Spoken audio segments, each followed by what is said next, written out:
welcome to That 30 Show, a podcast where we talk about the good, the bad, and the surprising parts of our 30s. I'm G, and I'm finally 30. I'm excited to find out if 30 really is the new 20, because if it is, then the best years are yet to come. And I'm David. I'm entering my mid-30s.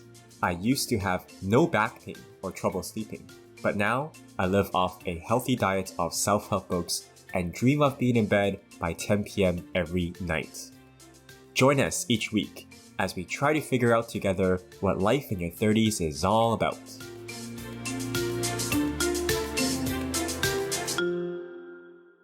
Welcome back to That 30 Show. Welcome back to the show, everyone, and welcome to Kim. We have another guest on today. Hi, Kim. Hello, everyone. I'm so excited to be here.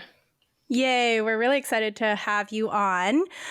So, Kim, you reached out to us maybe a couple weeks ago to get on the pod, and that means that not only are you listening to the show, but that you're listening to David's spiel at the end of every show, every episode, telling people to come on the show, and we really appreciate you making it to the end of every show. And I just took David's offer up and said, hey, please message me if you want to come on the show. And I was like, yeah, okay. Here's your message. Yeah. We really appreciate you sticking it out to the end. Kim, this is the first time that we've met. I know you and David know each other, but I'm really excited about the conversation that we're about to have today, because I know that you have, you have some thoughts on our previous episodes and maybe a little bit of a difference of views, which we love. David loves. I love too, but David really enjoys. Loves. Yeah. And I'm also really excited to hear you talk more about not only your profession, but a little side hustle that you've started over the past year or so, because this is, I guess, something that we've had in common with us starting our little podcast here. So maybe to start, if you want to tell us a little bit about yourself, maybe why you wanted to come onto the pod, what you are currently doing, I guess your full-time job, if you're comfortable saying, and then tell us a little bit about your side gig. Yes. Hi, everyone. So thank you, G and David, for having me on the podcast. Like I said, I'm a long-time listener. I have been listening since, David said it, told me about the podcast. Yay. I also, and I was saying this before, I also listen to all the podcasts multiple times. So I love just having the background noise. I love it. It's like a conversation with an old friend, and you guys are in the background. So even though I don't know you, G, in person, I feel like I know you. So my name's Kim. And I actually wanted to come onto the podcast because I kind of have a counter perspective to Michael's episode about passion and work and that correlation between there. I really enjoyed that episode. I just did not agree with the ending, some parts of it, because I feel and especially what resonated with me was, when you said that people who need work-life balance are people who do not like their jobs. I love my job, and but I also feel like I have work-life balance, and I love that as well. And I wanted to come on to also talk about, being multi-passionate and what that means when you don't have a singular goal that you had everyone chose when they were 10 years old, and you're okay, did I miss that day in class when everyone decided what we were going to be and when we all grew up? And I've had quite a journey through my own career and what I'm going to talk about later, which is also creating side hustles. And I want to also be very clear that this was not my first one either. I've always been a person that had many passion projects. I've always enjoyed doing that. And I feel like I love my job and I love what I do, but it's not who I am. And I just having other aspects of me that I don't define myself by my job. I don't even define myself by any entity. It's all the combinations that make me unique. A bit of more of an introduction. So I currently work full time. I work in the government. I work in supply chain, and I love my government, job. Woo. Yeah, I work in a different level of government than G. Look at all your pension plans. Yes. The pension plan game is strong in this convo. It is. And I really like, I don't just say that lightly. I really enjoy what I do. But you know what? I've actually worked for different levels of government. It came at different aspects. I've also had like many different careers in my life. Like I didn't really know what I was going to do until I was like in my late 20s, to be honest. And I'm 32 right now and I live in Vancouver. Hey, 30s club. Yeah, like I am the 30s club. I'm like a legit member. I'm not a fraud. A legit member. I love that.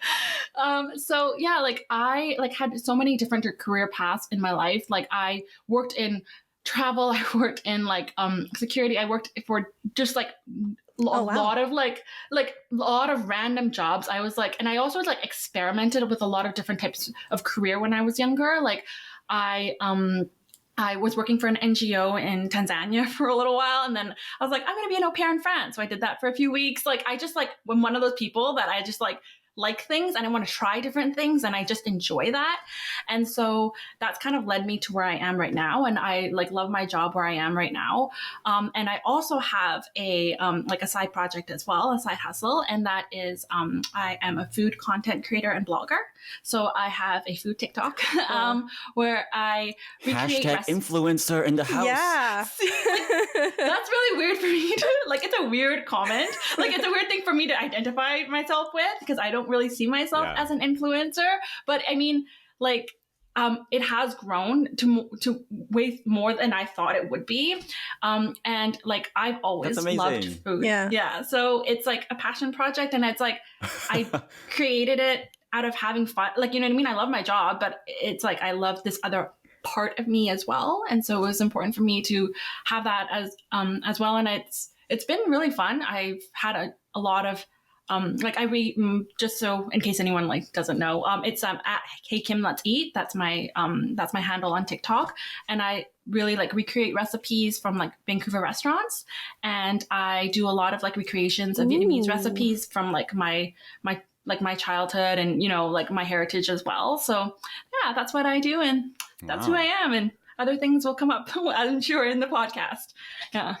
That's so exciting. I honestly love food TikToks because I like that's where I go if I have nowhere, like I don't know where to eat and I'm like going on TikTok and the best Vancouver, I don't know, Vietnamese restaurants or whatever. And then I just like, yeah, I get influenced. Influencer is a very real job now. Not when we were growing up, but now it's like a thing.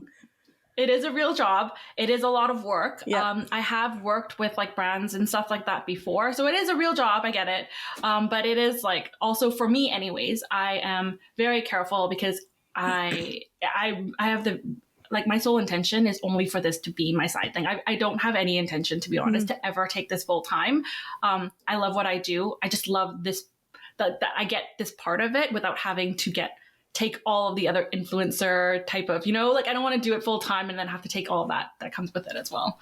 Yeah. That's actually kind of interesting to hear because I would have assumed that for a lot of people who start side hustles, it's the dream to one day be able to quit their jobs and do the side hustle passion full time. But you're like, oh, I actually don't want to do this full time. It's David's dream too.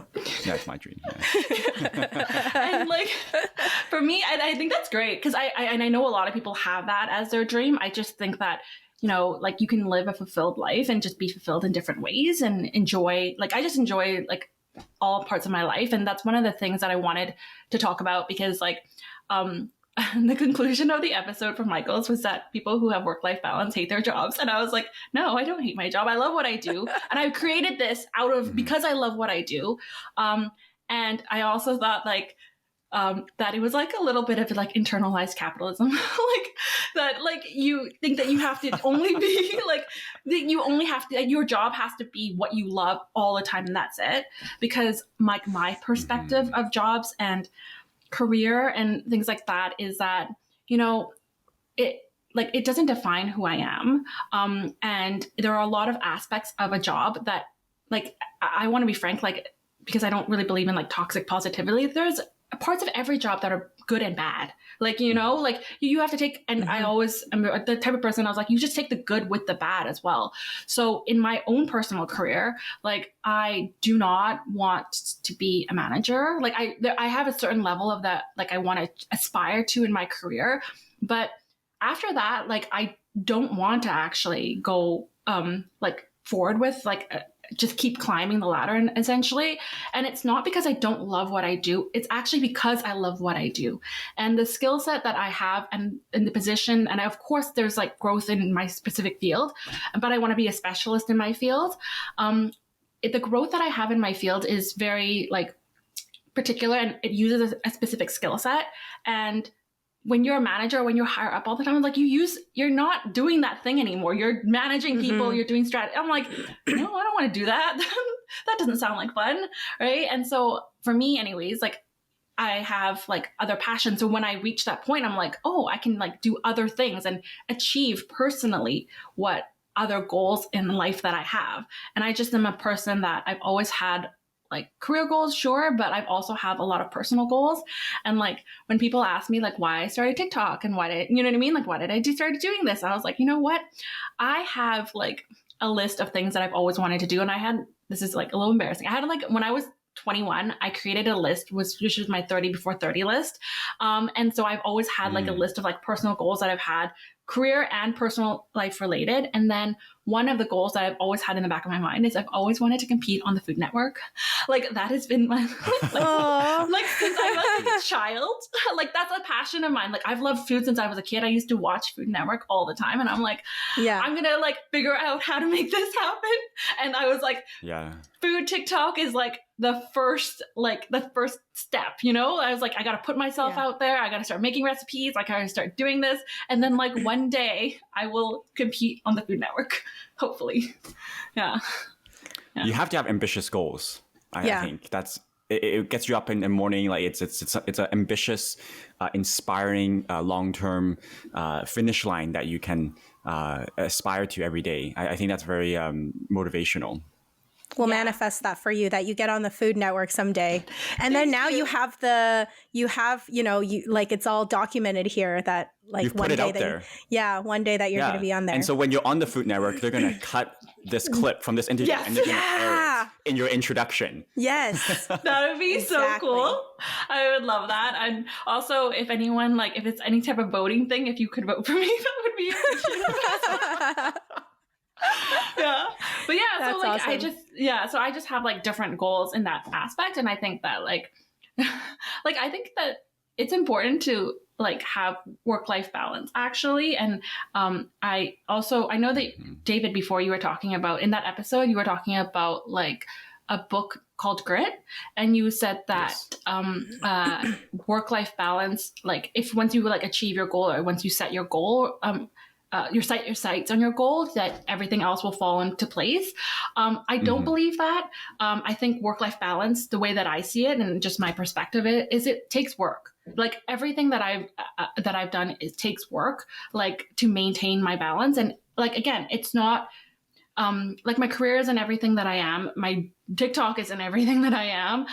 Like I also focus on like being like a good wife and daughter and sister and friend. Like, you know what I mean? Like these are all jobs that I have actually in my personal life, and they all take work. And so when I make the conscientious decision that work is not consuming, like it's not who I am, it's because I'm saying that all the other parts of my life are also very important. And again, like the food thing is just for me, like a personal goal. It's just a personal like childhood dream. And that's like taking care of the, you know, like 10-year-old Kim too, you know, like I want her dreams to come true too. Like not just like, getting caught up in like corporate life or, you know, working and not that that's not important. It's just that like there is a boundary, like there's like, it's important to an extent. Yeah. I just really not challenge is not the right word, but I want to explore sort of your reasoning or your thought process here. Because so Kim, imagine you won $100 million in cash. Would you quit your job? Your job being your government job. My government job, if I won $100 million, I probably would, but I would still be doing the same thing just in a different way. And this is what I mean by like, I don't like, so like short answer, yes. Right. But I would still be utilizing the same skills, but in a different way. And actually, it's funny because I had this conversation with my sister because there was like an insane like lottery one day, like, you know what I mean? A couple of years ago. And she's like, what if we won the lottery? What would you do with your money? Right. Like, and And then my sister responded, like, even before, like, because I was in the conversation with my brother, and he was like, oh, I would know what Kim would do. She would like do volunteer work around the world, right? Because like, and she was like, that's what she would do now if she could afford to do it. Like, and I was like, that's exactly what I would do, because like a part of my job is like the fulfillment aspect of it is actually not the technical skills that I use, although I enjoy that as well, is that I get to help people. And so like, that's one of the things where I see. I feel like when you're trying to find a passion, like not always just focusing on the job or the title or the thing itself, because personally, I think that jobs can change. Like, and also like I could be doing exactly what I'm doing right now, but in the private sector and hate it. Like I just absolutely hate it, because I wouldn't find no fulfillment from the people that I'm helping. I enjoy what I'm doing right now because I help people. And like, it's just a testament to like what your fulfillment is. And for me, it's like how my work impacts and helps other people. And that's what makes me feel fulfilled.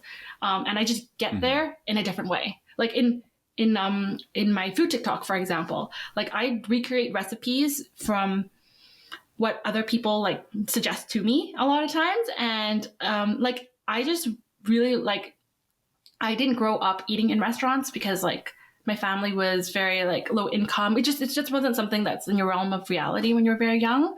And it's like something just people on TV did. And so I like recreate all these restaurant recipes to show people that like, hey, you know, you can make great food at home. You don't have to like always have to spend a ton of money or feel like you just because you don't come from like you don't have that financial resource anymore, like that you can't have great food, great meals, you know, like on all of that, like you couldn't do that. So that's why I enjoy my job. I think that if I had a different type of food TikTok, I would not enjoy it as much. So I think one of the reasons why I think we had said that, what we said in the episode from Michael, was because he was kind of asking us a little bit, you know, why, because he loves his job so much, he's really invested in what he does. He's like, what is work-life balance? Like, why do you need work-life balance? Like, if you just love working so much, that's kind of like a work-life balance. So is that something that, like, what does work-life balance mean to you? Or do you even see that there needs to be a work-life balance? See, yeah, and that's a great question. I think that like the connotation of work-life balance is maybe different for a lot of different people. But for me, yes, because for me, work-life balance to me just means that I'm maintaining my work in a way that works for me. Like I always think like, I don't just work for my job. My job works for me. It provides me with the resources. It provides me with the fulfillment. It provides me with a lifestyle that I like to have, like, you know what I mean? But also for the other parts of my life. Like I also want to like have like friends and family, like, you know, like I just don't want like, and they are also very important to me as well. Like at the end of the day, I think of a job as something that I love to do, but it is a tool that I use to create like a fulfilling life for myself. So that's what work-life balance means to me. It's like using that tool, like taking it, using it in a way that works for me. And then also making sure that the rest of my life is also prioritized. It's also important as well. So you see them more intertwined versus I think the argument we were trying to make there was like, okay, work is work Yep. and life is life, because a lot of people don't necessarily love what they do. So they consider that work and life aspect to be very different. So I guess you're saying it's more intertwined than that, because I guess you do have your side hustle with your food TikTok, and I suppose you see that more as like work and life together, because it's not just simply something that makes you money. How do you balance your full-time job with running a TikTok? See, that's it. I want to say, I was like, I thought about that question as well, because I don't find it super difficult. And I don't know, and I think that the reason why I don't find it that difficult is because I've worked on, like, and I've said this before, I had other side projects before. So I've had like a lot of time to figure this out, by the way. And it is like a mindset choice. Like I view everything in terms of choices, basically. Like I don't view like that I had to give up anything to what's it called, to have my food TikTok or for have my job. It's a choice that I made, and I take the negative and the positive consequences of my choices. Like when I like, and I think that it's very important to like preface it with that, like the actual time, like the tool that I use is I time block a lot, and I also but it's really how I speak to myself. Like I make choices. Like if I don't want to do something, if I'm not going to do it, I don't say like, oh, I just didn't do it. I was like, no, I made the decision not to do it. And that helps me when I'm managing my time to say, hey, I'm like, I choose to do this. And, you know, when you talk about like time and balance, and it was funny because when I first started this, I was in school at the same time. So I do wonder a little bit when you asked me this, I was like, how did I do this? Wow. I was like taking a course, and I was like having my certification exam at the same time as I was doing TikTok and working. And I was like, oh, like, how did I do that? And also it's just like finding a balance, I think, that works for you. And this is what I mean maybe by intertwining things, because like you had said before, I view it as intertwining because the way that I view work, and I want to be very clear that I used to work a job I hate. Like, I know what that feels like. And I know like how that resonated and how that would spill over into other parts of my life and how I treat other people, like the people I love. And I'm not proud of like, you know, like some of that time in my life, essentially, when I used to hate my job and I would like take it out on everyone around me. Like that wasn't a great thing. So that's why I'm so like adamant that I want to be able to love a job, because I think it helps everyone around me, to be honest. Like when I'm good at my job, when I'm happy, usually other people feel the benefits of that as well. And so like time wise, like I just incorporate like different like aspects of it into my life. Like when I was in class, I was like listening to my class while I was cooking. Like you can see me in the headphones, and I'm like in a Zoom class like as well. And then also like for my food TikTok, I like do those types of like primarily I do like food recreation videos, but like I film just like fun stuff too. Like a few like weeks ago, like a couple months ago now, one of my closest friends, she had a baby, and so like I made her like a DIY pho kit, and so I like filmed that as well. So I was like, you know, like I did that, and then I gave it to her, and that was like my content. And then like that's so cool. And then like that as well. And then like last year my sister got married, and I made her a wedding cake, and I like filmed that. And then like, you know, like being able to intertwine but also separate as well, like, you know, that I'm doing this, but I also don't lose focus. That one of the reasons why I do this is because I love my friends and family. Like, you know, like that's an important part of my life. So try not to lose perspective of like your job, your TikTok, your things like social media. Like, yeah, but at the end of the day, what's most important to you is your friends and family. So you should be coming back to that in some way. I think that's very smart that you are finding ways. Because right now, I was going to ask you the question, which was, how many hours a week do you think you spend on your side hustle? Because a big part of how I plan, I was like, okay, if I need to do this, I work, 35 hours a week. I have to commute however many hours a week. I have to spend X amount of hours exercising. I have to spend, X amount of hours doing chores, buying groceries, cooking. And then so how much time do I have left? And then so how much time per week can I afford? But for you, it's not that clear cut. The boundary and line between your TikTok and your life and your work, it's all, as G said, it's more intertwined. And so it's quite effective that way. You're not necessarily having to block out 5 hours for a TikTok if maybe during that week, you're just filming yourself doing something you're already doing, and that can create content for you. But that's a very unique, I think, benefit or advantage to the side hustle that you're doing. Other side hustles, I imagine that boundary is quite a lot clearer. Yes. I mean, like for you guys, I think that it's a lot more difficult because you actually, and for you too, because especially because you have the podcast together, I think it's difficult because you have to coordinate with each other. Like I can make the decision to film or not film one night, but you, because you have to talk to each other, like it's not as easy to just be like, I'm not going to do it today. Yeah. How long would you say like average it takes for you to create like a TikTok video?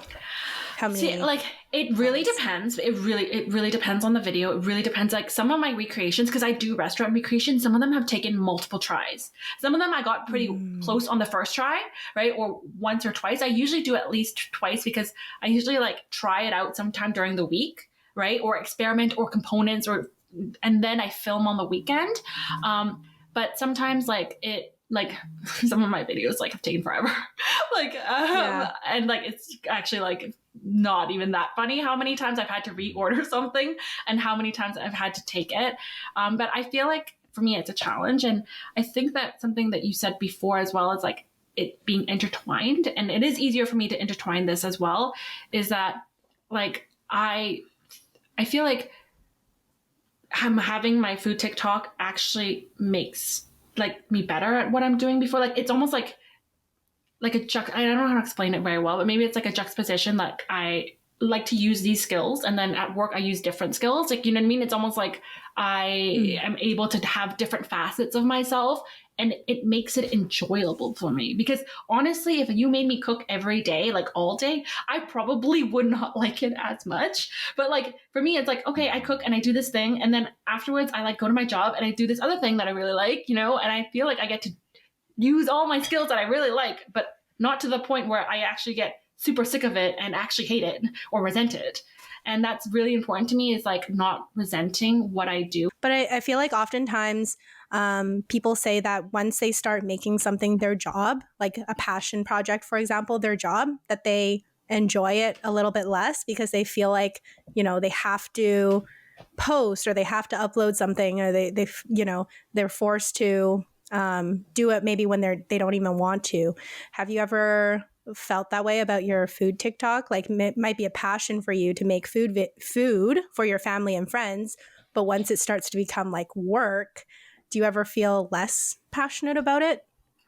I think that, again, because this is not my first passion project, I haven't really ever felt that way about Hey Kim, Let's Eat. But I have felt that in the past, and I've had to really like really get, again, have that conversation with myself of like what's important, and like and that's how I know that I don't want to take this full time, is that like you said, you have to. One of the things that like I'm careful about is that like you take the lifestyle alongside a job, you know, like and everything that comes with it, like the pros and the cons. And so being an influencer, if I like, you know, if I've ever wanted to do that, like I wouldn't, just because I don't want to take everything that comes with it, right? Like you said, I do this for fun. I take on sponsorships or I work with brands when easier. And I feel like it's also much, much more authentic to who I am and how I want to create my platform. Because I don't want to put judgment on how other people like create their platforms and stuff like that. Like everyone, it's everyone's choice. But like, I don't want to sell people all the time. Like, it just doesn't seem fun to me. I also don't want to have like my life on chronically online all the time. It's just personally, again, I'm doing this for fun. I did this for fun actually even before I had TikTok. Like the reason why I started like the food recreations is because like my husband, like, okay, so the pandemic really pushed us, by the way. So I've always loved recreating recipes and pretending like that I could be like a top chef too, like on TV. Like, and I just in my own kitchen, right? And it like one day, like, you know, with the pandemic and everything that was going on, one day I was just like, oh my God, like I cannot line up for food anymore. I'm past this age, you guys. Like I cannot line up. I was outside Jam Cafe and I was like, you guys, I can't do an hour for brunch anymore. I'm not that young. Yeah. You know, when I was in my 20s, yeah, I can't do this anymore. So and then I like went home and I like tried to recreate it as well. And then whenever I was making food and I would recreate it, like, you know, my husband, like I would say, I don't know why people don't just make the food at home, like when they can do it. And then he was like, you know, other people just can't like taste something and figure out how to make it. And I was like, oh, that's interesting. I didn't know that other people couldn't do that. I just do it at home. I was like, this seems like it's like what's it called? Something normal to me. And like when I like had that, like, especially with the pandemic, actually, that was really what pushed me to do this more often, because all the restaurants shut down, you know, like I like really did not have the option. Sometimes now I was like, I can't even wait in line for people. You know, it's like, limits on how many people can sit in the restaurant. You have to wait outside to even go to Costco. Like, ugh, no, you guys, no, I can't do this. I really can't do this anymore. So, to your point and your question as well, is like, I have a lot of perspective on like what I want from my career and my life. And I was like, sorry, you guys, I don't want to be an influencer. I don't want to do like take everything that comes with it. I don't want it to rely on my audience for money. Yeah. It just seems very like it's just not who I am. That's the aspect of it, because my whole thing is like, I like helping people, but this is not who I am anymore. Yeah. I've got 3 comments and I need to say before I forget because my memory sucks. They're pretty short. First is, I think what you're saying here, what you're doing is saying no a lot. For example, right? If an opportunity comes along or something, but it doesn't align with your vision of what you enjoy or what you want to do, you're not going to say yes just because there might be a little bit of extra money on the table if you accept it. And I think that's an idea I've heard from thought leaders about how important it is to say no a lot, so that you are focused on your mission. And if your mission is like, I'm going to do what I enjoy, you're not going to sell out, so to speak.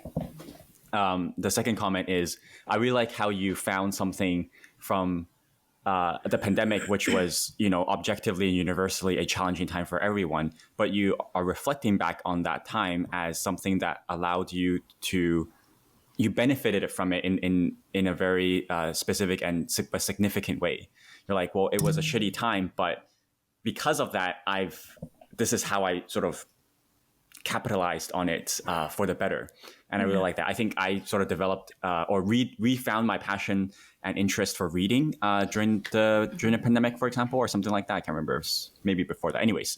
And the third comment is you've talked about making a choice a lot. And I just want to sort of unpack that a little bit, because I think choice, and I think another word that resonates or that comes to my mind is responsibility. And I think your approach, your mindset is quite unique. So I want to try to highlight that, because a lot of what I'm hearing you're saying is that time management is not so much, it's time blocking, sure, but it's also the mindset, which is for example, when you say I'm too busy, you're not too busy. You're making a choice to do other things.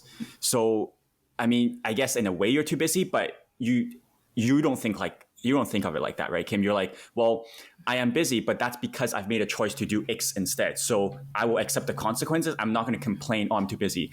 Or like, for example, I'm just reflecting on how I think, which is like, oh, I'm too tired. I don't have time to work out today. Well, I do have time, but I just chose to use that time elsewhere. And I think that in the future, as I want to develop other passions, actually, and I think back to, for example, this podcast, like, oh, sometimes I'm spending hours and hours. But then let's say in the future, this podcast is not running anymore and I'm trying to work on other passions, for example, it's going to be so much harder for me to find those 5 hours in the week to work on, let's say, my board game design. But then I'll be like, well, I found 5 hours for my podcast. Why? What was the difference? The difference was I made a choice and commitment to this weekly schedule. And I don't have a choice. Like today I'm up 10 a.m. Sunday. Normally I would be probably doing laundry instead of working on my board game design. But that's because I made a choice to do laundry, and it's not because I don't have time for my board game design. Right now I'm making a choice. I'm going to do my podcast. I'm not going to do laundry. So I really like that mindset. I think you're assuming responsibility for what you can and can't do, and you're not blaming sort of the lack of time. Did I sort of interpret what you're saying correctly? Yeah, I like that a lot. I think I need to learn from that, because I often be like, oh, I don't have enough time. It's like, well, you have time. You're just spending half an hour getting dressed or something. Yes, and I'm talking about myself because, yeah. I think about that too. Like when I'm editing the podcast and it's taking like hours, and I'm like, oh, this is taking so long. But then I go back and I think about it, I'm like, well, what else would I have been doing if I wasn't editing the podcast? Like, I obviously had this time because I wasn't doing anything else like urgent. And I realistically would have probably been like watching TV or something. So. And like, and you guys summarized it like perfectly, to be honest. And that is it. It is like how you speak to yourself that I find that what's most helpful is like that it's a choice. And you know what? Everything is a choice. right? And it's when you start speaking to yourself like that, I feel like when you make a promise to yourself, like if you break that promise to yourself, it holds a lot more weight because you're like, hey, I broke this promise to myself. Like I made the choice not to. And it also, in the flip end of things, I feel like it also helps whatever you're doing as well. And you're not resentful of it. Like if I chose to go out to like have dinner with my friends, for example, instead of filming a TikTok or go out and to a family event, I am making that mindful choice. I'm going to family dinner. I'm going to be present at family dinner because I have made that choice. And I'm not going to be thinking about social media and TikTok and all the things like, or work or anything else because I have made that choice for that time. This is my family time. Right. And so that's what helps me. I feel like succeed in a lot of things is because like, again, it's just a choice. Like when I make the TikTok, I've made the decision that I'm going to do this. I'm not responding to messages or going out or anything like that. Instead, like I'm doing this instead. Right. So I think that like David, you like summarized that so perfectly. That's interesting because I think one of the questions that we had for you was if you've noticed that you have to give up anything from other facets of your life because you've got a full-time job and then now you've got the side hustle that you're doing. It probably takes up a lot of time. And so I was wondering if there's anything that you had to give up. But based on what you just said, like give up would not be the words that you would use because you're making all these choices. Giving up something is also, well, giving up something is a conscious choice. You're choosing one over the other. It wouldn't really be called giving up because you are making that conscious decision to do so, right? Mm-hmm, exactly. And like that concept to me, like of like personal choice is something like my parents really taught me. And so like they have always instilled in me that like I can do anything if I'm willing to work and earn it and take the good and bad that comes with it. Because I think, and that has really helped me like learn and just also maintain like who I am in a world like social media, you know, like it's so easy to get into the world of comparison and social media. And also especially when you get older into your 30s, you see people with different careers and things like that. You know what I mean? And it's like, no, I didn't work as hard as like, and it's a hard thing to say sometimes, but it's like, I didn't work as hard as those people. I didn't earn that success in the way that they did. So like, I'm not going to compare myself. I'm not going to, not that I don't ever feel envious or jealousy or anything like that. And what helps me is like, I don't use that. Like, I think that when you go into like social media, it's so easy to be like discouraged, honestly, by social media. Right. And so, and just by looking at and careers and how successful everybody else and their highlight reel is. But like one of the things that has allowed me to, I feel like, be successful and also maintain success in different parts of my life is just like having that perspective all the time that I can do anything, but like I have to work and earn it. And it is always my choice. You know, like, of course there are circumstances and things that can fall into play, but I don't really rely on that. I always just go back to, hey, it's my choice if I want to do this, and I'm gonna have to take the positive that comes with the negative. And like, gee, like when you said, you know, did I have to sacrifice any, like, or did I have to give up any other parts of my life? I feel like I don't, because I made the choice of like, for example, what would I have done in let's just say in the time that I would have had, like if I didn't do this, right? I could have spent more time with my friends and family, sure. You know what I mean? That's another thing. I could spend more time on my career. I could do like more schooling, more programs and all of that. And that's, you know, that'll help me, right? But I take the like decision that like some of my family members and my cousins, and I have a really big family, and even some of my best friends are like really close with each other, more close than I am with certain people as well. And you know what? Like, it's okay that they're closer than me. Like, I don't feel left out because I made the choice not to be a part of that, like to put the time into that relationship. Mm-hmm. So if certain people, like if two of my best friends are closer than they are with me, that's okay. Like, you know, like they put the time and work into it. I didn't earn it. Right. And that goes for my career as well. Like there are people who are way more successful, definitely more in my career. They've also have like masters or like work, you know, have different certification programs. And, you know, they've also worked and studied really hard for that. I'm not going to compare myself to that because they decided to put that time and effort into it as well. And like, I had to like really come to this decision especially, and I really cultivated this kind of mindset when I was like in my 20s, when I was like really into comparison, and it would just like destroy me to like see everyone else like so like successful, and I would be like, why am I not like that? Because like I spent like the majority of like my early to like mid 20s traveling a lot. Like I would work like 2 or 3 jobs, burn myself out, by the way, like for like 6 months, not realistic, but like I would burn myself out and then like book a one-way ticket somewhere for a few months, right? A lot of people in my age got masters at that age. So a lot of people I know are really successful. And I don't compare myself to them or like see myself as more successful or less successful, because it's like success is just whatever it means to you, right? Like, so like they are further in their career. They are, you know, doing incredible things. I'm super proud of them. But like at the same time, I'm like, you know, I wouldn't have given up what I did, you know, for that as well. Like I wasn't willing to make that choice of like, I'm not going to travel. I'm not going to do these things. I'm not going to go like find myself for like the 3rd time. I'm going to actually, you know, go to get my master's, right? Like I didn't do that. So why am I comparing myself to other people like that? And yeah, like, so that's what, like, again, it's just something that you think, like your perspective on things that I think helps with being multi-passionate and thinking of terms of like how you manage your time and like the choices that come with it. I think that is such an incredible and empowering mindset that your parents instilled in you. It's very inspiring for me to think about like how I would want to parent my kids in the future.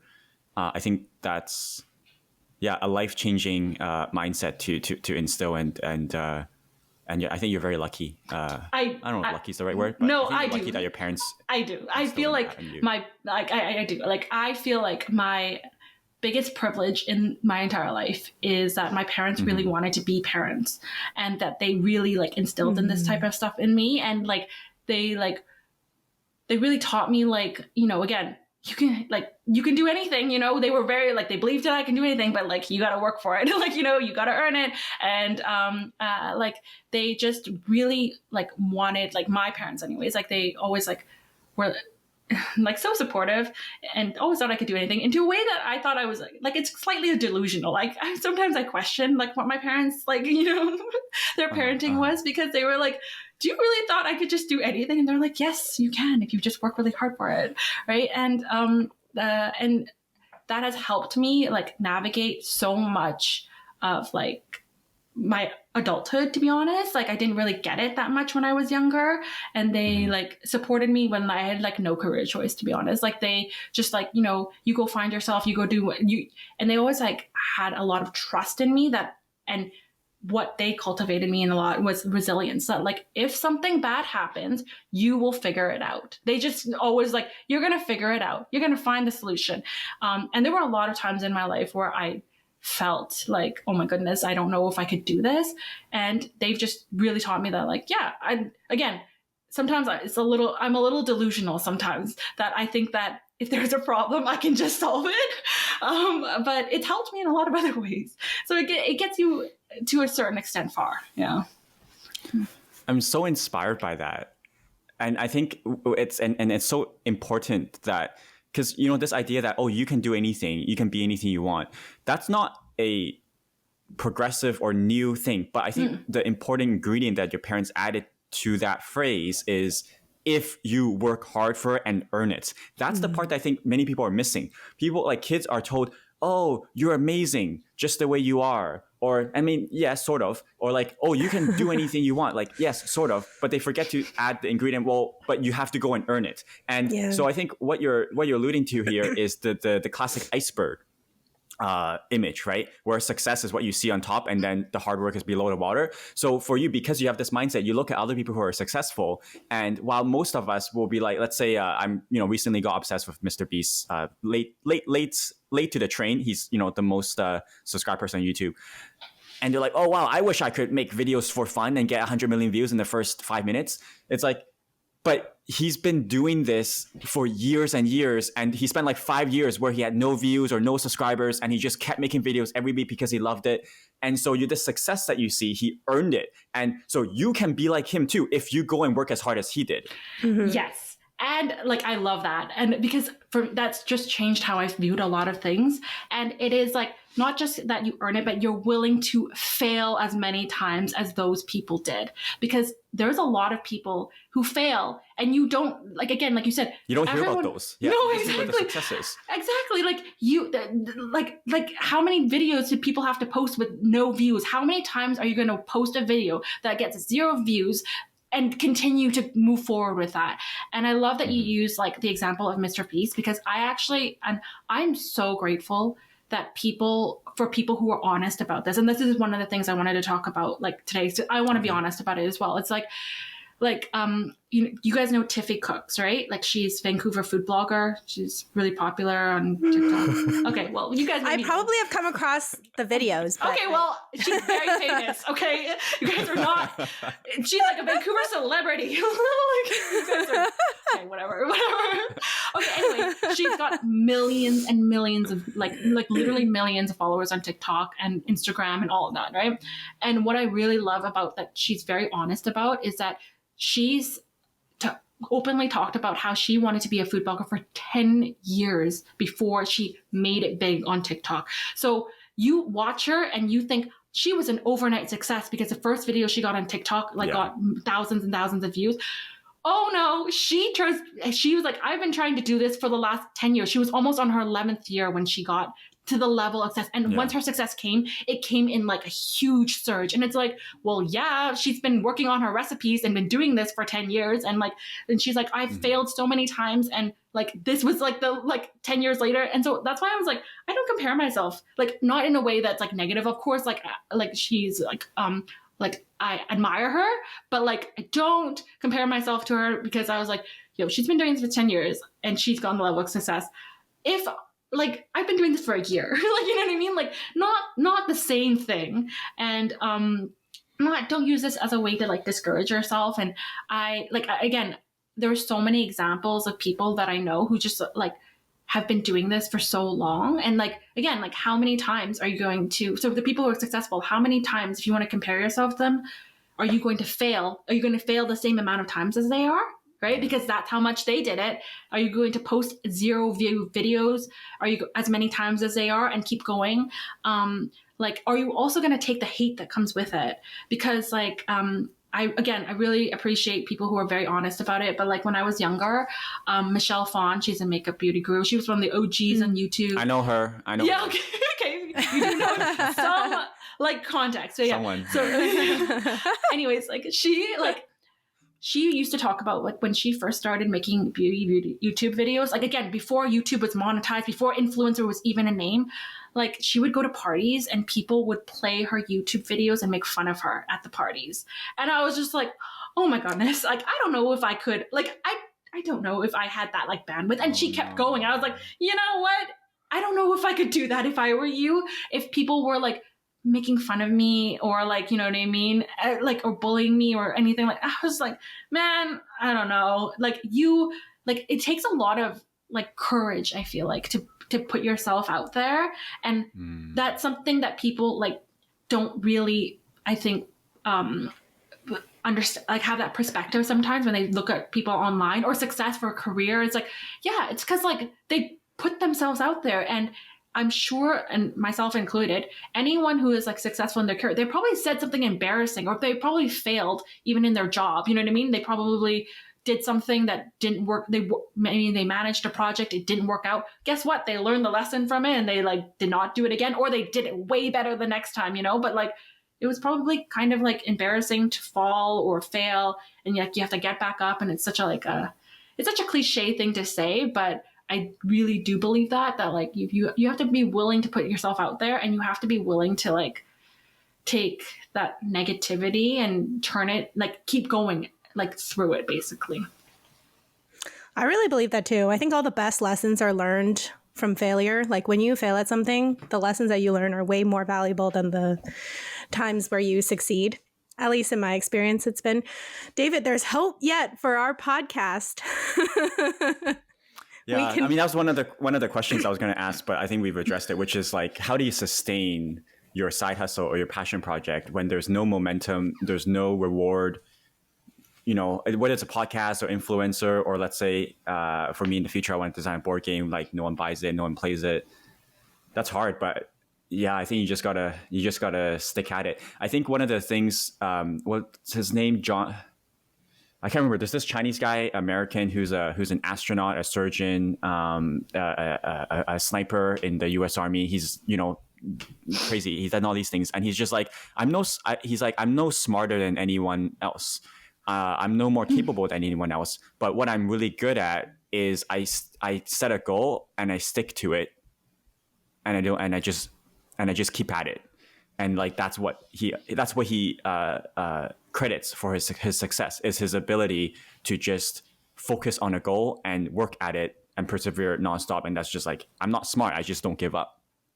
Yeah, like exactly it. And also, like, detaching your like personal worth from a goal is really important as well. Like, just because your videos get no views, or like your podcast or anything doesn't get any views, doesn't make it any less valuable in any sense. Like, Aww. The value that you're putting like out in the world, it just hasn't reached that's it the too. people. Like, it just hasn't reached people. And sometimes that's just it as well, because like I was and like just another anecdotal like story about this. I met one of like an influencer in Vancouver, like one of the like people, like, you probably don't know David. So I met her name's Annie. I met her at an event that we were both at one time, and she at that point had like less than 10,000 followers, and I just like, I loved her content, and I told her, I was like, it was so exciting to meet her because I just loved her videos. And since then she's blown up. I think she's almost at 100K now. And you know what? She makes the same videos. She's just at a wider audience. Yeah. She's the same person. I was like, you are the same person that I met, and you were the same person I followed like a year ago. It's just that your content has now been given to a wider, it's now out at a wider audience. It wasn't that you weren't good back then. You were still good back then. Like, and I'm so glad you kept going, because you're like, now you're just, more people can see it. So like, sometimes like really being able to detach yourself from that is really important. Honestly, I think anything with like social media or going viral and things like that, just, it's all consistency. Oh. Sorry. No, sorry, what did you say? You said consistency. Well, I said luck, and then she said consistency. Both. No. I mean, like, as in, it's both. As in, you have to work consistently, and then and then if you're lucky, someone will. You create your luck. Yeah, like you create your luck through consistency. Yes, yeah. That's it. Yeah, like it was just so funny that I said work, and then David's like luck. I know. I was like, what? But yeah, like it's like, and also like it's. I know you are a big book person, David, so I would like to give you a... Well, G is as well. Yeah. Okay, G, I would like to give you guys a book recommendation to help you with this. And this is a book that I listened to the audiobook version of it, and I actually listened to it many, many times again, because this is what's really helped me develop my passion project and maintain it. And it's a book called Big Magic. It's by Elizabeth Gilbert. Oh, I think I read like half of that a long time ago. I would suggest reading it now. Goodreads right now. Yeah, like I can't even like summarize. Like I could talk like literally for an hour just about this book. But it has it. I love how she talks about like, you know, your art, like you being like, for her, she just puts passion projects as like your art, right? And how it is your job to like take care of it as well. Like, you know, instead of having your art take care of you all the time, it's like, it's your job to, you know, help maintain and create and cultivate that art, not just put so much pressure on the time to like deliver and like basically sustain yourself and stuff like that. So there's so many, like, I'm not going to go into it because I just talk about this book forever, but I really, really recommend you listen to it. And that is something that's always really helped me, is just like understanding that context in my life. And then also like something I wanted to touch upon as well. I think maybe, I don't know if it's like a millennial thing or like, if it's like something that you just go through in your 20s and then you're in your early 30s, because I'm not yet young enough to know what the young people go through anymore. But like, perfectionism is a huge obstacle for a lot of people, and also an all or nothing mindset. Like you know, if you do this, it has to be That's successful. David. Thanks for the call out. I did not mean to pointed at you. I just like No. Continue. just something that like I've also had to really like go through, like, you know what I mean, like like is overcome. It's like an all or nothing mindset, like, you know what I mean, like it has to be successful in this way or it's like not worth doing at all. And it's like, no, actually, like David, because you had a like, I wanted just to come back to the question you had before, because you said, you know, the podcast, you want to design a board game and all of this, and you know, one of the things that I suggest, and I think that Peter also touched upon it, is that just fail fast. The faster you fail, honest, I know it's like such cliche advice too. The faster you fail, the more lessons you come out of it. And it's so, like, so valuable. Like, again, Hey Kim, Let's Lead is not my first passion project. I've done multiple ones before this, and because I failed in all aspects, that's how I've gotten to where I am right now. People ask me like, how you like create content or like videos and things like that. I was like, this is not my first time, you guys. How do I have my first blog? This was not my first blog. I like literally set up the one this in an afternoon because I've already have the template. Like I already knew how to do it. I've already spent years in knowing how to code. Like my website, I know what it looks like. I know what I want it to do. Like I already know how to do this. Like, so don't compare yourself to me or like anybody else, to be honest. Like some people are very open about it, like about all the things that they've done in the past. And some people like, and sometimes I think that it's like a little bit of a spiel because they'll try to sell you something like that. They're like, oh, I just did this one thing. And like everything, you know, I was super successful after that. And I was like, you know what? Like a lot of people have transferable skills. They've worked at something, they failed, it comes easy to them, but that doesn't mean it's going to come easy to you. But that doesn't mean it can't come easy to you if you just put yourself out there and try and like, again, fail, like just fail. And after a while, you just get used to it. Like, honestly, like you're just like, being okay, comfortable like, in failing. It is like and you also just feel like you make things feel less about yourself, like less meaning about yourself. Like if a video doesn't do well for me, for example, one of the things I do really like about this is that I don't have to care about like how my video views are that much. Like, of course I want to create great content, but some of my greatest videos are the ones I don't feel like have a ton of views. And some of the ones I'm really surprised that they have a lot of good views.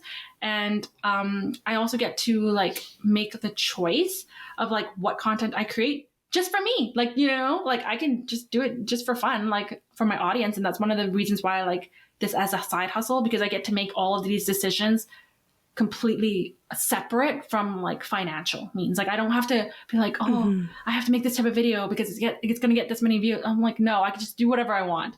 And I get to just try whatever I want, and it's just for fun. Yeah. So, David, I think the book, I would recommend it to you. Yeah, I've added it to my list. Yeah. And so, okay, I've been talking about myself for a little while. I want to ask you guys though, and I know you guys are like, oh, but you're the guest. We want to ask you questions. I was like, yeah, but I came on here because I want to ask you questions too. And I ramble a lot. But like, can I ask for you guys what how did you create this podcast? Like, did you just like turn to each other one day and was like, hey, G, hey, David, let's create a podcast together? It all started 5 years ago, right? Almost 6 years now. 6 years. David has it written down somewhere, if I remember correctly. In my diary. Okay, yeah. 6 years. Why didn't you do it 6 years ago? That's a great question, right? The best time to plant a tree was 100 years ago.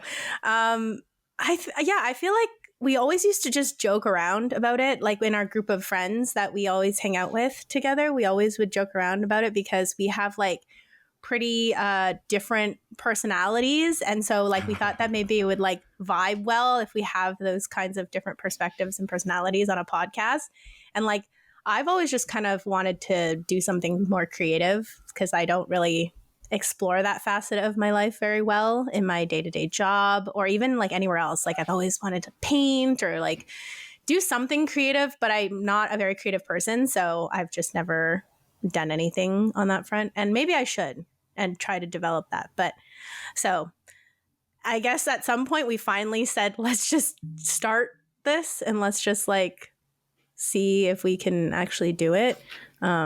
So, what was the catalyst though? Like, what was the thing that made you because you said you wanted to do this 6 years ago. What was like the, hey, we're actually going to create the podcast now? I don't even really remember. I think we were just like, one day we were talking about it again. This was like, I want to say September, October of last year. And then at some point David was like, okay, well, I'm always waiting for like the perfect time to start something, like his board game, like him creating a board game or any other like project that he has in his life. He always feels like he needs to wait for the perfect time. And I think last year around this time we were like, let's just start it. Like, why not? We don't know. There's never gonna be like the perfect time to do it. So then, yeah, we kind of got together to like figure out where we would record, like the logistics and things like that. And I think we actually started recording our first podcast like in December, which there's a few episodes that we've never released before. Prior to because we were like testing or like practicing. Maybe one day we'll release Yeah, I was gonna say one day release them as like a and I love this type of stuff because like one of the reasons why I keep my old content up, like the videos that I did not like were not good at the beginning, is like I like seeing how people evolve, right? Like it's like like not everyone started off perfect. Like everyone is a little hard to like speak to a camera, to a microphone, all these things. No one's perfect the first time. And like, I love watching people grow. And that's one of the reasons why I really like YouTube too, because you get to see, if you like watch their videos from like the beginning, you're like, wow, this person's video. Wow, they sucked at the beginning. And that's comforting, sucking. Like being like, like they sucked. Look how far they got. Like, if you do like 100 videos, you'll get a little bit better. But it's like what your parents say though, right? You have to work and earn it. And if you're not willing to work and earn it, you're going to stay in that like mediocre first phase as well. I do have something to add. Actually, I just needed to plug in my laptop. But I think the reason, the catalyst is two things. Well, sort of related, but it is the fact that we were sitting on this idea for so many years, and just by virtue of time, it like eventually like it was going to happen sooner or later, and it just happened to be later. And then this is the time. And then the second thing is, what you mentioned, and as you were referencing what Peter mentioned, this idea of failing fast and not waiting for the perfect time. I think because enough time had passed, it's like, I don't know if you, maybe not you, Kim, because I think you're much more empowered than I am in terms of your mindset, but I'm often have these things where I'm not doing it for a while, and then it gets to a point where it's a breaking point. It's like, okay, enough. Like enough, like for example, enough procrastinating. Let's just get this, like, or enough social media. Let me just like get off this and ban this, and enough. And then you just get to a breaking point. Like, okay, let's just enough time has enough thinking of that thing and not doing it, or enough doing what you don't want, and let's just stop it. And so I think one of the big things that I really pressed on G, and I need to do it just as much for myself, but also to make sure G understood my expectations, which was, if I wait until we know we can do it well, I'm never going to do this. So let's do this, and let's do it knowing that it's going to suck. Let's do it knowing that it's going to be imperfect, and let's do it knowing that we're not fully ready. And that is actually the point. So when people ask me that question, why did you do it? Actually, my main way of answering is, I wanted to challenge myself to do something when I did not feel comfortable and ready to do it. And my dad actually, when he visited me and we caught up for the first time in many years, just the context, I don't really talk to him that often, but when we caught up for the first time in many years this summer, he knows me as a person. Obviously, he's my dad. Like, so he knows I'm someone who does not have a bias for action, is perfectionist. And so he was like, yeah, your podcast, like, that's the first and almost like one of the more unique and singular examples in your life where you have rare instance managed to push past your fear of failure. And so if you can like capitalize on that and do more of that, then you might start getting somewhere, but this was very much this podcast was an endeavor to do something that we wanted to do, but we're not ready to do. I know G's much less perfectionist than me. But I think no one's actually, I was going to ask you this, G, earlier, but like, are you good at failing? I don't, yeah, I mean, I don't, I'm a very much like do it in increments kind of person. So I never really am like, okay, what is like the big picture, like the big picture perfect place that I want to get to. I'm more of like a little steps at a time kind of person. So I'll just take it in bite-sized pieces is how I always look at it. So I am definitely not a perfectionist, nor have I ever been one. So yeah. That's a really good place to be, because like struggling with perfectionism was like something like I struggled with a lot. And like you said, David, like that fear of failure is like so visceral sometimes, that it can be very like intimidating. And so I'm so glad that you guys like started the podcast, because I love it.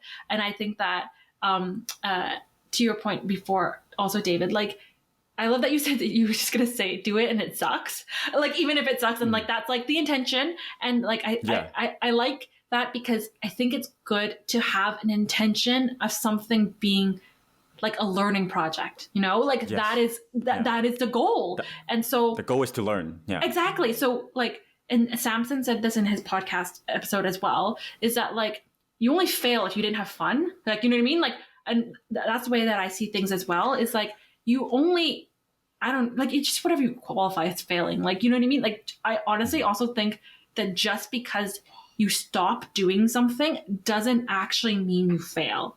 And like, it can just mean that you do it in a different way, or that you went through a different path and you just learned something new. And I always am very mindful and careful of this, because like jobs and careers and TikTok and blah, blah, blah, like all these types of things, they can change in the future. And there can be new things that come out in the future that have not even been invented yet, like jobs that might not have been invented yet, like apps or what, you know what I mean? Or anything. You might discover you love doing something else that doesn't exist to you in this moment right now.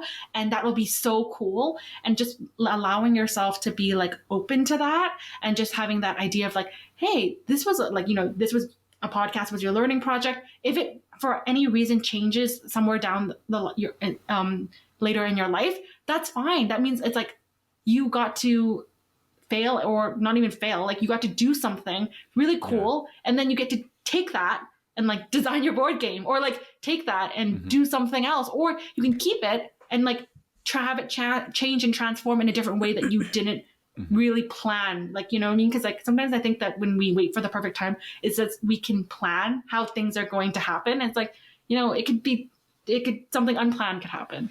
Yeah. I totally agree with you, Kim. And while you were saying that, I realized I didn't even answer David's question. No, I don't really have a fear of failing, because I don't like, most of the times it's not even defined so black and white. Like, what is failing anyway? Like, if you go, I mean, maybe you could fail a video game level or something like that. But in life, like, what is failing? You learn, 9 times out of 10, you learn something. But otherwise, like while you were even speaking, Kim, like what are other things in life that you just fail at? Like, I don't know, you go play a sport and you end up crash and burn. But like, what does that failure even mean? Is that failure? What does it mean? Like I don't if know. you got up every day and practiced that sport, right? Is that not successful if you tried? Failure does not exist. Like, what is it? Like, and that's one of the aspects of like, I think that the only place that you can like fail necessarily is school. Like, because there is a defined, like they have that. You can get a literal F. Like that, you could actually get that. But like, even then you're kind of like, yeah, but what the standards, like what you were actually learning, you know what I mean? Like, even then, like it could be a little bit more subjective sometimes, because it's like, yeah, you might fail at a specific subject. Doesn't mean you're not smart, right? You could fail at something. That doesn't mean you're like you're not good at something, or it can just mean that like you were learning it you were challenging yourself so much that you failed. Maybe we should ask David this though, because he is the perfectionist. What does failing mean to you, David? The all or nothing one in us. Yeah. Well, yeah, I think failure is, in the traditional sense, or how I see it, is when you, what Kim just said, which is, so you have your starting line, you have your goal, And when you don't meet your goal, you're not the same person. So like that's a really great way to understand life and keep moving on. But failure is when you don't meet the goal. That's if you define failure as that, that's how I would define it, is that you set a goal and you don't meet it. But I think it's a really great point that it's a very limiting way to think, for sure. I think it's easy for me to say that, but just, in practice, it's much harder. But yeah, if I sit down right now and just think about it philosophically, it makes a lot of sense. It's not about meeting the goal. It's about, well, first you got to take your shot, because if you don't take your shot, then you don't get off the starting block. And if you get off the starting block, and if you're not where you were yesterday, I don't know if it's good enough, but certainly it's not failure, because I think there's a quote or something like the only real failure is the failure to try, or something cliche like that. So I think that's it. But yeah, to answer your question, failure traditionally is just when you don't meet your goal, your expectations. Yeah, and like again, your goal and expectations a lot of times also, like, where does that come from? Like, like who set that, right? Like if you and I don't know. I think this is in the book Big Magic or somewhere I heard. I don't even know where I heard this, right?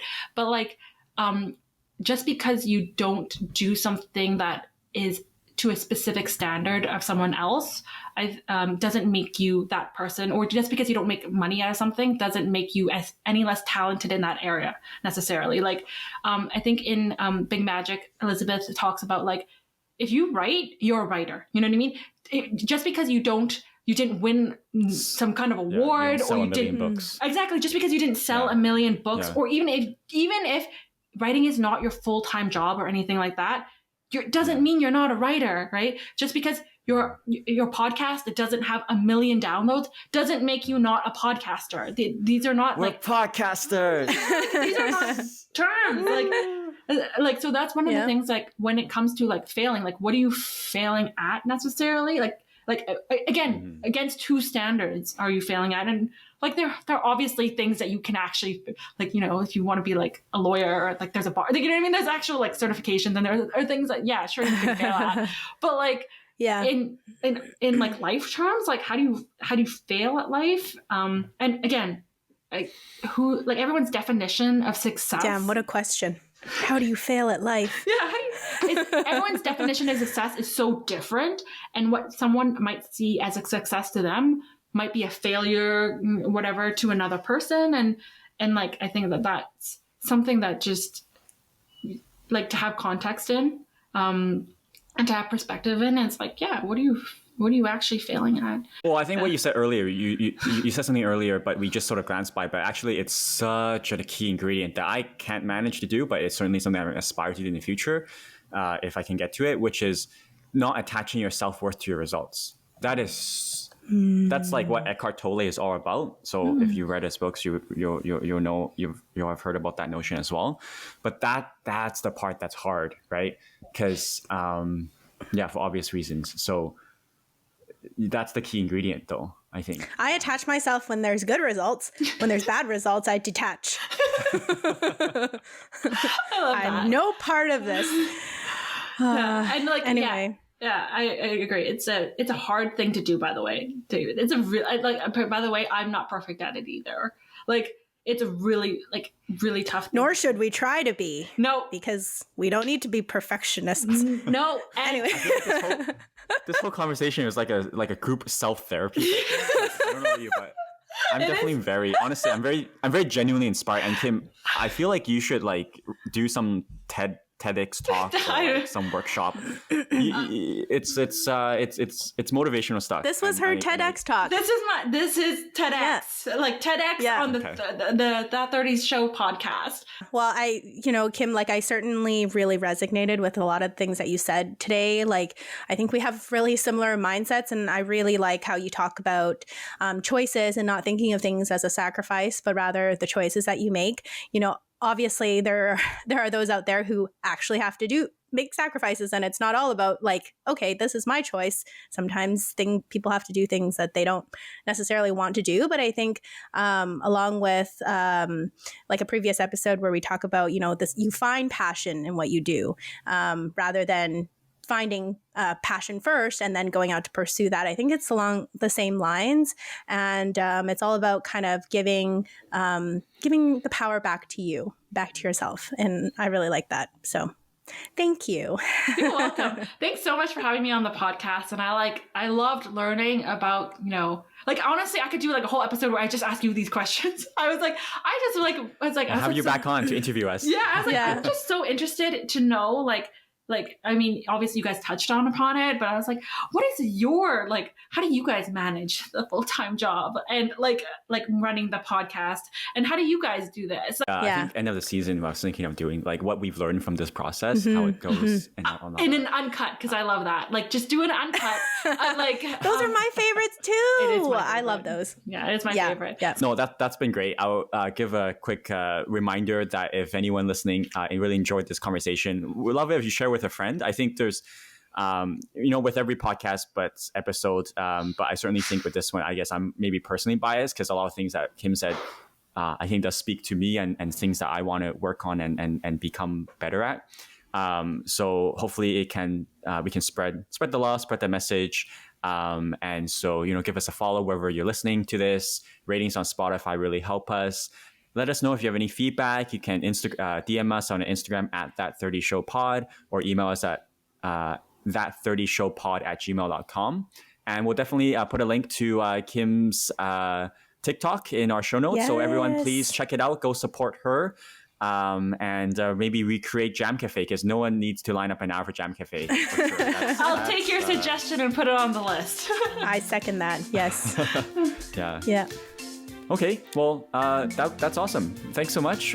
We'll catch everyone next week. Catch you next time. Okay. Bye. Bye.